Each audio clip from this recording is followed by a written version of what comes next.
What is going on, everybody? Welcome to Sixers post-game live. Sixers got the W, 102-97, moved to 3-0 on the series, and quite possibly the dumbest, most ridiculous basketball game I have ever seen in a long, long time. We're going to break it all down. Joining me, my main man, Tiago, at Tiago PHL. What's up, man? What was that, man? What was that? Wasn't That basketball. was, yeah, I was ready to talk about an all-time loss, and then Tyrese Maxey saved us from what was going to be an infuriating post-game. So, but even still, man, there's some high-level, low-QI basketball being played out there on both ends tonight. No questions. Wow, man. And also, my guy, co-host of Party on Broad, he is Rob Lange. Give him a follow on Twitter at Philly_Madness. What's up, Rob? That was stupidity at its finest tonight on so many levels. And it literally was from the tap. It wasn't like this started late. Like, it was from the tap. Just annoying basketball, I think, for all Sixers fans, for all basketball fans. Just the Nets seem to have this, like, bully ball approach. Like, we're just going to try and hurt people. I mean, that seems like that was Jacques Vaughn's a game plan going into this with the way. But just so bad. Listen, I don't know how they got out of there with the win. I'm glad they did, but now my whole fear is, like, can they stay healthy for one more game and wrap this thing up? That's the take, right? That's all I thought about this entire matchup here in Game 3 was just stay healthy. It was just sloppy from the jump. We got to talk about the officiating, and I hate to do it. Let's talk about the officiating, and then we'll talk about the offense or lack thereof. One of the worst ejections I have ever seen in a basketball game of James Harden. The phantom call against PJ Tucker. I felt like I was getting dumber by the minute watching this game in the second half. It was just one after another, just terrible calls. I'll throw it to you, Rob, first, man. What did we just see? Well, I think you saw a bunch of refs that met up at halftime and said, wow, you know, we might have missed something with Joel Embiid early. We got to, because they ref the game totally different in the second half. I don't think the Nets had one team foul until like 7 minutes to go in the fourth quarter in the entire second half. Like, they just let them do whatever the hell they wanted, whereas the Sixers started getting called for little ticky-tack shit, and then the next thing you know, James Harden gets called for an offensive foul that I thought was, okay, I could see why you called it. How in the hell you decide that that's a flagrant 2? It's almost like, what's his name? Adam Silver made a call and said, hey, we got to see what we can do here. We don't like Philadelphia. You know, I mean, it was bad. And it ruined the flow of the game, I think. Unfortunately, and this is something we could get into, I thought the Sixers handled it terribly as a team. Their mentality on the floor, many of them, the big guys for the most part, I thought sucked. I thought it flat out sucked. And, you're not – like, I'm watching this game. I'm not even thinking about this series. I'm going, how the hell is this team beating Boston? Like, that's what I'm thinking the whole time I'm watching it. How are you beating Boston when you're allowing this bullshit bunch of players to get in your head like that? It's just a disgrace. Especially how terrible and inept this Brooklyn Nets offense is. Yeah. Tiago, what was your take on the officiating before we get into this offense? Yeah, I think that's the main point, because I think officiating the NBA as a whole is a problem. And that problem is not just from the Philly series. If you watch every series in the NBA, there are questionable referee calls throughout. So it's not a Philly thing. It's not a Brooklyn thing. It's an NBA thing. And I think for the Sixers to get caught in this nonsense, for a team with championship level aspirations, for you to talk about the referees before the game, which Doc Rivers did, for Joel Embiid to karate kick Claxton, which may very well end up being a flagrant 2, and he may be suspended for game 4. And then, the Harden thing was BS, but I mean, you got to rise above that if you're a championship team. It's just as simple as that. And that's a reflection on leadership. That's a reflection on coaching. That's a top-down reflection on everybody. And I think the mindset was wrong from the entire game. And to be honest, if I hear one more complaint from the head coach against Brooklyn about officiating. I mean, you got to wipe this team off the court, and the referees are not an issue. So overall, like I just think that it's just more a reflection on the Sixers than anything else. And yeah, the NBA referees entirely is a joke. That's not a secret to anybody. Yep. Some comments real quick, and then we'll get into this Sixers lack thereof offense. Chris says defense came up big in the fourth. We're going to get into that. Joe, what's going on? Joe says really gutted out the last few minutes. That's playoff basketball. Steven says the JoJo pouting started, man. His body language was so bad in this game, man. It was barely unwatchable. Barely unwatchable. Let's talk about this offense. It started in the third quarter, I thought. I mean, there was just way too much dribbling from the Sixers, way too much ball watching, settling for way too many low percentage shots, doing zero when it comes to penetrating into the paint. There was way too much Embiid hanging around the perimeter. It was just awful. And as soon as Harden got ejected in this game, my take, Thiago, was like, who the hell's going to throw the Embiid the ball down low? No, they don't have anybody to throw Embiid the ball down low. So that's the take. Is this Sixers offense, the pick and roll two-man game between Harden and Embiid is non-existent. You know, Brooklyn has taken that out of this system, and that bodes huge issues moving forward for this team. I know they got the win here, and I'm sorry I'm Debbie Downer tonight, but Thiago, what's your take? Yeah, I don't think you're being Debbie Downer at all because it's the second straight game where they've been at or below 100 points, and that's not going to win you anything in the NBA. So to your point, I think that the blueprint is being set, and the blueprint is pretty simple. We're going to double team Joel Embiid, and the Sixers have zero intentions of getting Joel Embiid the ball under the rim. They have zero intentions of running their staple pick and roll offense. They have reverted entirely as an isolation basketball offense, and they're content with moving the ball around the perimeter and turning Embiid into a passer. The reason why the Sixers are ahead in this series is because the Brooklyn Nets are absolutely terrible offensively. If this is the Boston Celtics and they have the same type of game plan, this is a 2-1 series, and it's not even close. So I think, to your point, the blueprint is being set, and I don't know how you can go in the third quarter, Chris. Maxey didn't touch the ball in the third quarter. He had, 20-some points in the first half? He was all over. Dude, he didn't touch the ball in the third quarter. I don't think he had his first shot until late in the fourth quarter. Exactly. So I just think that the lack of cohesion and the lack of going back to what you believe in, what you stand for as an offense, there's no identity. The identity they built throughout the regular season evaporates the moment the postseason starts. If you want to tell me, you know what, Joel Embiid is getting doubled, hey man, you're going up against guys who are 6'7". The Nets at a 6'7" center out there. Get under the rim, get in the low block, get an easy basket. It's just too much isolation basketball for my liking. Yep, absolutely. But what about you, Rob? Like, what's your take on this offense? Yeah, I think it was a low IQ game for the 76ers all around. I thought the guys were playing dumb. Listen, you know, I always harp on this, and I'm probably going to get ripped for it. But when Joel Embiid pouts and mopes, and that's when he likes to hang around the perimeter. And I'm not saying that there's not a little bit of game plan there, but I also watch him, and I see him lollygag down, stand there and call for the ball. He's not making any like you're not young anymore, dude. You're not a kid. You're the veteran. You're the leader. If you want to be on the fucking block, get down on the block. Nobody's going to say no to you. Right. But instead, he's pissed off because he's getting double teamed. He's pissed off because his scoring isn't where it always is. And he mopes and he plays like that. And the team feeds off that. This team is going to feed off him.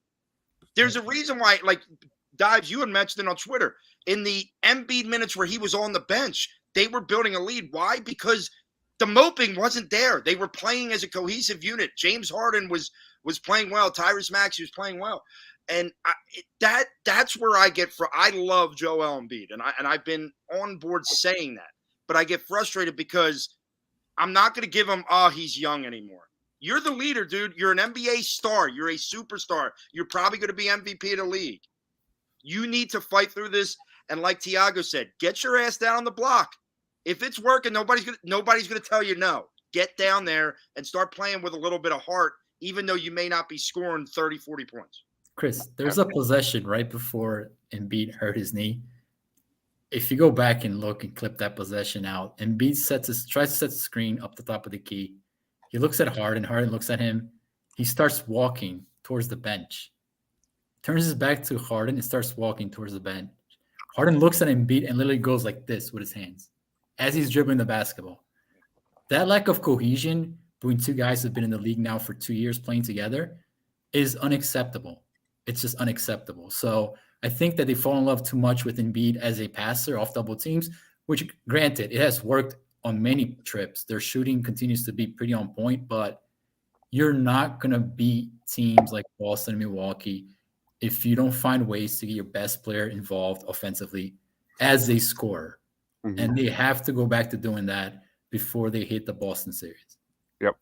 No entry says, I understand the concerns. I think these bum antics got into Embiid's head tonight. Embiid's too good for Nick Claxton, man. I'm sorry. Yeah. He's too freaking good for Nick Claxton to get into his head and make him pout and mope for the remainder of the 3.5 quarters in this game. Unacceptable. It's just unacceptable. Walter said, by the way, he had a great block to win them a basketball game tonight. But, I mean, he can do those things at a high level. That's, I think, what the frustrating thing is, right? Because for 90% of this game, he looked like he couldn't jump, he couldn't run, and then all of a sudden, he just comes out of nowhere with that. Like, dude, you let Nick friggin' Claxton take you out of your game. He's not even like he's not like a PJ Tucker or a Draymond Green. It's Nick Claxton. Yeah. The idiot got himself thrown out. He got himself thrown out. That was incredible. That was like, I mean, you let that guy get in your head, like, you have to be bigger than that. Exactly. Walter says, glad MAXEY can pick them up. We're going to talk about MAXEY next. Ryan Rose says, double team the offensive, moving the ball to adjust the lack of boards and too many ISO plays. Yeah. Absolutely. MAXEY, 50% shooting from 3 this postseason. Quinn's in the house. Top 4 teams, second round exit. I mean, you might be right. In the end, Sixers were bailed out on some plays, but they did rise above. PJ Tucker among one of those guys, just showing tons of effort. As much as I'm not in the mood to acknowledge it, they took longer to grow up tonight than normal. Absolutely. Quentin says, ultimately, Doc is responsible for the stand and watch offense. Let's move on. All right, go ahead, Rob, and then we'll move on. I just want to say, like, look, there is some blame to go to Doc, but I do think a lot of that's on the Embiid moping. When Embiid mopes, he's not likely to go down there. I mean, he's proven that. But now, as we said, you know what? You're not 23. You're not 22 years old anymore. You get down there. Just get down there. I don't even care if Doc's calling that. Say no. F you, Doc. I'm going down there. My guess is Doc will say okay. That's just my guess. He better say okay. If he doesn't, get him out of there. Exactly. All right, let's jump into Tyrese Maxey, winner of the day by far. Maxey finished the game, 4 of 7 in the fourth quarter. What was it, 10 straight points? One of them was a step back 3. He was the hero today. He had a great first quarter, was literally nowhere in the second and third quarters, and then came up huge, stepped up when needed in James Harden's shoes. He finished the game here, 25 points, 5 of 8 from 3. He did have 3 assists and 1 turnover. He was a +1. Thiago, what was your take on Tyrese Maxey tonight while I get the shot chart up? At one point tonight, I was thinking to myself, are we out of place to call Maxey one of the best and elite spot-up shooters in the NBA, right? So you think about what that elite level players look like, Klay Thompson, Buddy Hield, those type of players that are phenomenal spot-up shooters. I think Maxey is actually entering that league, which is something that I could never remotely envision when he first came out of Kentucky. His rapid growth as a shooter has been astounding. But I thought for me what was particularly impressive for Maxey tonight was when Harden came off from his ejection, and Maxey, man, he got on the ball with 5 minutes left in the game, and he's like, you know what, I'm going to win this thing. And I thought that, we've seen better scoring outbursts from Maxey throughout his career, but I thought that 5-minute stretch might have been his most impressive stretch as a Sixers when you consider the circumstances what he had to deal with. I mean, it was on him to win that game tonight, and he absolutely delivered on all levels. 3-point shooting at the rim. Yeah, his passing still needs work.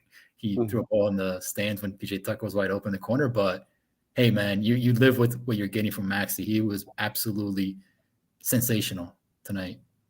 Yeah, in a game where the Sixers literally do not have an offense. No, That's what he gave them in short bursts, 10 straight points. Now, let's be honest here. The Brooklyn Nets couldn't fucking shoot at all in the fourth quarter. They were awful. Absolutely awful in the fourth quarter. That had a big part of this. Did they make a single field goal in the last 5 minutes? I don't know. We're going to look at it. They're terrible. That's the only reason why the Sixers are winning, because they're terrible. Rob, what was your take on Tyrese Maxey? I mean, what's not to love about this kid? You know, he's faced adversity in his young career. He comes back. Even he faced adversity in this game. Had a great first quarter, then kind of faded away. What's he do? He scores 10 straight to give him the lead in the fourth quarter. After Harden goes out, he takes over the team. And Tiago, I think you're right. I think he's becoming one of the most elite spot-up guys. And then when you throw in there that he's already starting to master the James Harden step back. Yeah. I mean, he's not quite there yet, but he hits quite a few of them now. The sky's the limit for this kid. I just get more and more excited every time I watch him. You know, the hope is, because obviously Boston has been kind of his kryptonite.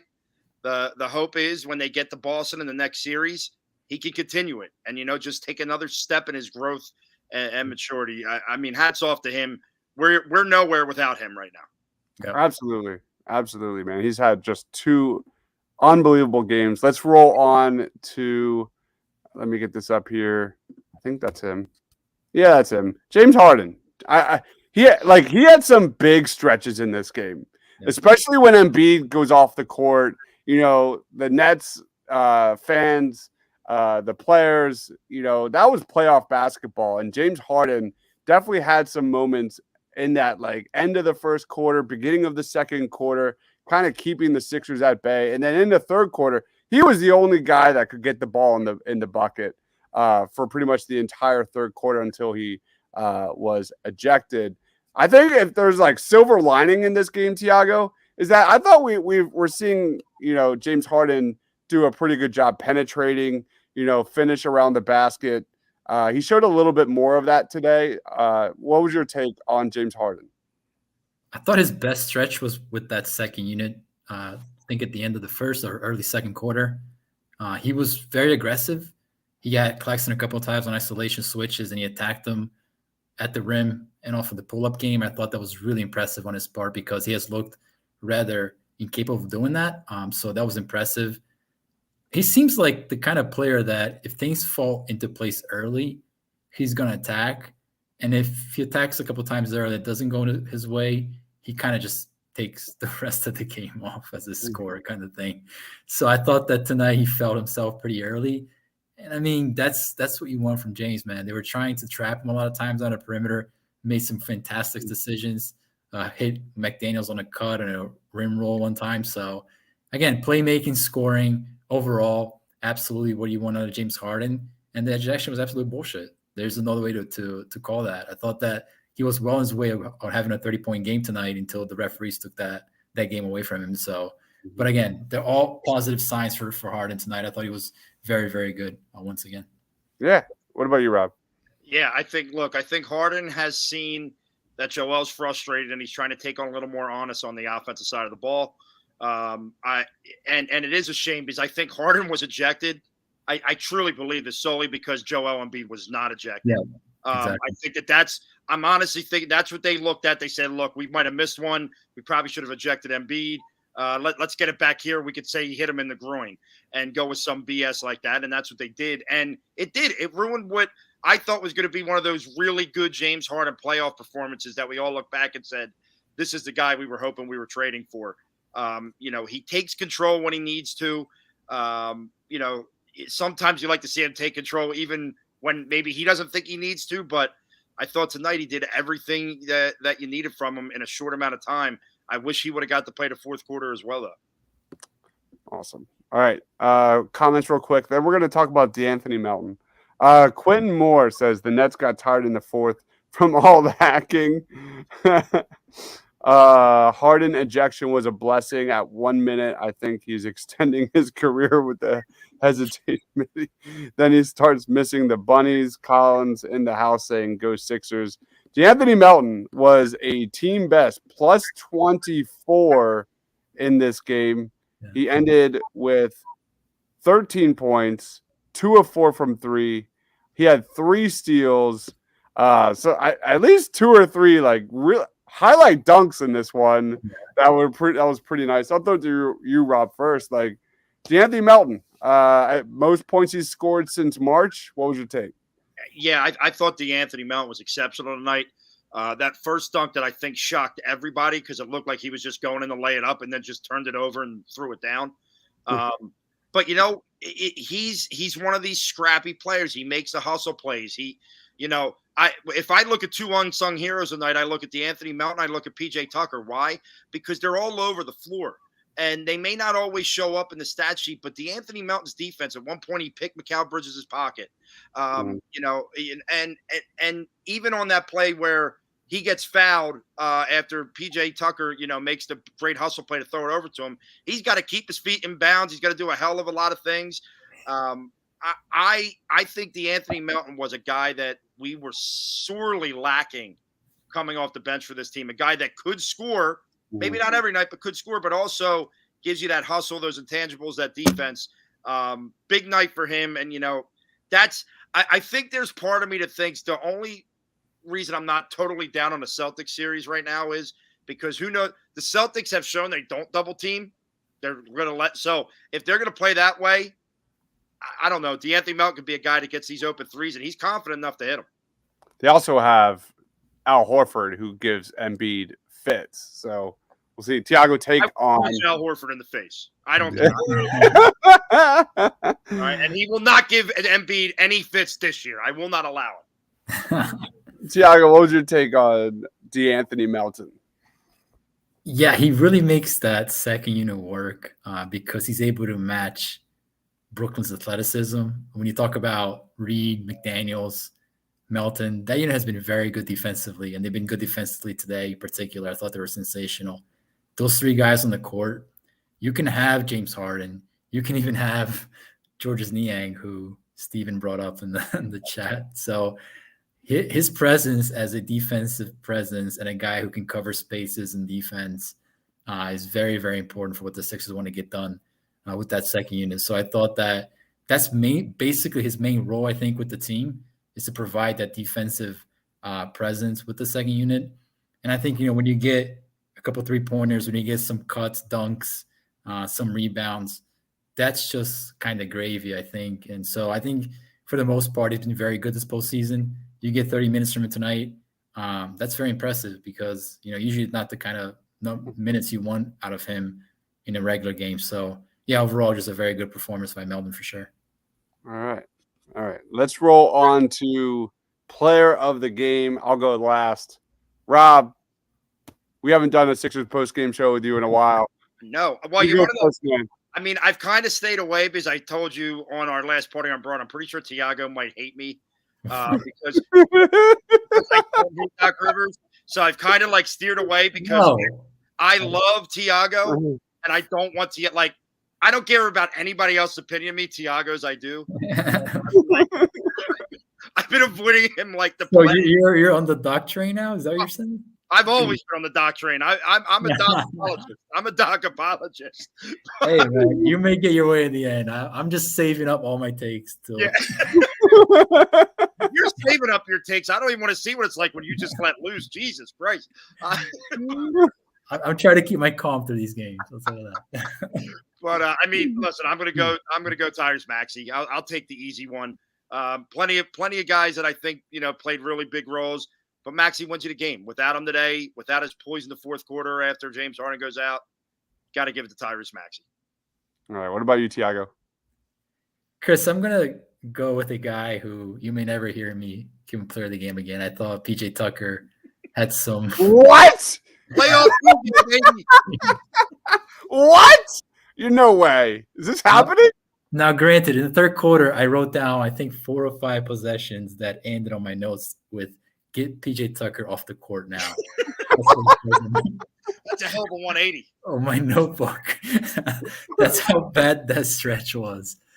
But I thought in the fourth quarter he had some phenomenal rebounds. Not only rebounds, but he was sealing guys off. And even when he didn't get the rebound, the ball was able to kick out and somebody else was able to step in and grab it. He was instrumental in the way that the Sixers were able to turn misses into either free throws or make. So with the way the Sixers run offense in the playoffs, and it's very discombobulated, his rebounding, his presence, his physicality down low is pretty important. And I thought he was part of that comeback tonight. Wow, I'm just stunned. I'm just stunned. I never saw that coming. Happen again. I don't care. He could score 40 points next season. Quinn says playoff PJ, player of the game. No Nog, no entry says playoff PJ is what this team has been missing. I mean, the Sixers had 4 more shots than the Nets in the fourth quarter, and he very likely was the difference in this game. I'm going to go James Harden. I thought he had a really strong game, penetrating, hitting shots, hitting the pull-up, especially when no one else could get a bucket. That ejection was just absolute bullshit, but here we are. Hopefully, he'll be ready to go in Game 4. Who knows what's going to happen with Embiid, but Harden's my guy. For Game 3, we are going to wrap it up here. I'll throw it to you. Go ahead. If they suspend Joel Embiid, it could be the greatest blessing in disguise because they can beat this team without Joel Embiid, I believe. Yeah. And he can't get any more hurt if he doesn't play. Yeah. Steven, I literally messaged this to our Discord. I was like, am I crazy or is like Niang's defense actually okay in Game 3? Like he wasn't getting burnt. He was holding his own a little bit. Tiago, any take on George Niang? Yeah, the bar for Niang's defense is like, oh wow, he's not laying on the floor. Completely destroyed by his man. So yeah, he stood up and contested a shot probably for the second time in his life. So overall, give him credit. Yeah, we'll see what happens against Boston. All right, that wraps up Sixers post game. Throw it to you, Rob. Where can everyone find you? Right on Twitter, Philly_Madness. Find me on Party on Broad. I have a feeling we're doing a mock draft this week, and Dibes is going to put it up for votes on Twitter, which means Dibes will get 85% of the vote no matter what. So I'm not even going to tell you to vote because he's got some sort of calculation on there. But it'll be fun because I'm coming in hot, and I'm going to piss off Dibes and Freddie this week. I already know it. I'm all in on a train that no one else will be in on. I'm all in. Man. The running back. It's 100% Bijan Robinson. No question. No question. I don't think it's happening. I don't know. know. It's not going to happen. I don't even want to happen. That's all. Yeah. All right. Your turn, Tiago. Yeah, you can find me at Tiago PHL on Twitter. Yeah, we'll keep doing these as we go along. Hopefully there's way more of them to come. I have a feeling the next series, the anxiety level is going to be ramped up a little bit more because the team on the other side is going to be much, much better than what the Sixers are facing so far tonight. But like Rob said, 3-0. Hopefully you win Game 4 without Embiid, and you get a long, long week rest before you get either Boston. Well, it's probably going to be Boston. And then it's really going to be on after that. God, I would love to see like a Paul Reed game in Game 4. God, I would love that. And then rest Embiid for Boston. I kind of like it. Quinn says player of the game is Howie taking a running back at 10. Absolutely not. Absolutely freaking not. You're on the train, baby. He would take him at 11, but not 10. No, I'm not. All right, guys. Thank you, everyone, for watching. This is Sixers Post Game Live. Again, follow Tiago on Twitter at TiagoPHL. He is Rob Lange at Philly_Madness. I am Dives, Mr. Crockpot. For Tiago, for Rob, for myself, we'll catch you on the next post game. Stay awesome, everyone.